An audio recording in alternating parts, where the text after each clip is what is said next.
Sorry Shaktimaan, you're old and you're unbearable. Mukesh Khanna ji के साथ बहुत ही गलत हुआ।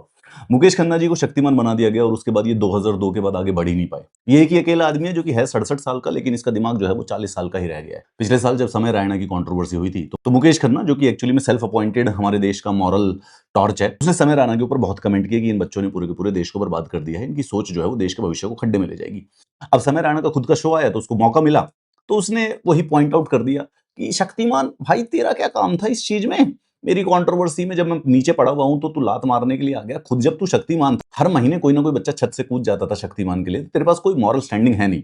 भाई उसके जवाब में शक्तिमान जी कहते हैं कि कुत्ते की दुम टेढ़ी रहती है, मतलब कि समय रैना को कुत्ता कह रहे हैं कि समय रैना भी दुम है, कितना भी मारो सीधा करो वापस आ जाती है। फिर आ गया बेशर्मों की तरह मार खाने के लिए, और इसको बच्चे अंडे टमाटर मारे क्योंकि इसने सुपर हीरो शक्तिमान का अपमान किया है। शक्तिमान का अपमान मुकेश खन्ना के अलावा कोई भी नहीं कर रहा है। मतलब रणवीर सिंह बड़ी कोशिश कर रहा था कि यार शक्तिमान के ऊपर मूवी बनाऊं, पर ये आदमी ना उसके ऊपर बैठा रहा। 70 साल के आप हो चुके हो और 70 साल के भी जो ये शक्तिमान की ड्रेस पहन के घूमते हो, ये this is not the legacy you are protecting, you are actually shitting on that legacy. जिन जिन बच्चों ने बचपन में शक्तिमान देखा था, और जैसे मैंने भी देखा था, उसकी हम बर्बादी देख रहे हैं। वो एक आईपी थी, वो नए हाथों में दे देनी चाहिए। आपकी एज हो चुकी है, आपका कर्तव्य बनता है कि आप मशाल को नेक्स्ट जनरेशन के हाथ में दे दें, लेकिन आप उसके ऊपर आलती पालती मार के बैठ गए हो कि इसको कोई और नहीं लेगा, जैसे कि तुम ही शक्तिमान ही पैदा हुए हो।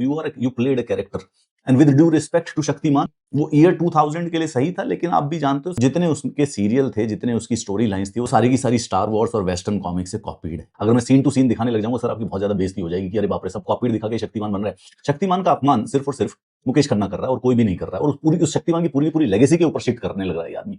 समय Raina is like a tale of dog, he is behaving like a dog, he is in fact a dog. ये सब आपको शोभा नहीं देता है बोलना। वो नीचे पड़ा हुआ था तो आप भी उसको लात मारने गए थे, अब उसका शो था तो उसने एक कमबैक दे दिया। इसमें इतना ज्यादा रोने की कोई जरूरत नहीं होती है। मुकेश खन्ना के साथ समस्या ये है क्योंकि मुकेश खन्ना है एनल रिटेंटिव। सिगमंड फ्रॉइड ये कहता है कि बचपन में जब बच्चों को टॉयलेट ट्रेनिंग करते हैं और जब बच्चा कहीं पर पॉटी वॉटी कर देता है तो मम्मी पापा उसको बहुत ज्यादा मार देते हैं।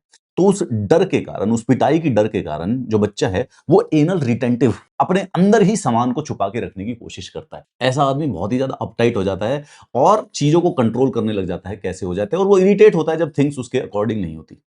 आप शक्तिमान नहीं प्ले कर सकते जिंदगी में और दोबारा कभी भी, वो एज हो गई है। एक्चुअली में जिस समय प्ले कर रहे थे 40 साल के, उस समय भी आपकी एज अप्रोप्रिएट नहीं था वो कैरेक्टर, लेकिन फिर भी चलो समय था, उस समय मिल गया आपको। You are just wasting the potential of that character.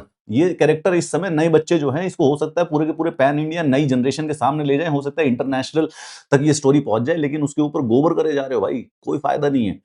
सबसे ज्यादा पैथेटिक और सबसे ज्यादा इरेलीवेंट सेलिब्रिटी में कन्वर्ट हो गया मुकेश खन्ना। अपनी क्रिएटिव एनर्जी को शक्तिमान को नई जनरेशन को दिखाने में लगा दो। रणवीर सिंह अगर शक्तिमान ले लेता तो आज इस समय इंटरव्यू करते हुए घूम रहे होते पूरे के पूरे देश में आप। अब हर नया कॉमेडियन आपको रोस्ट करेगा।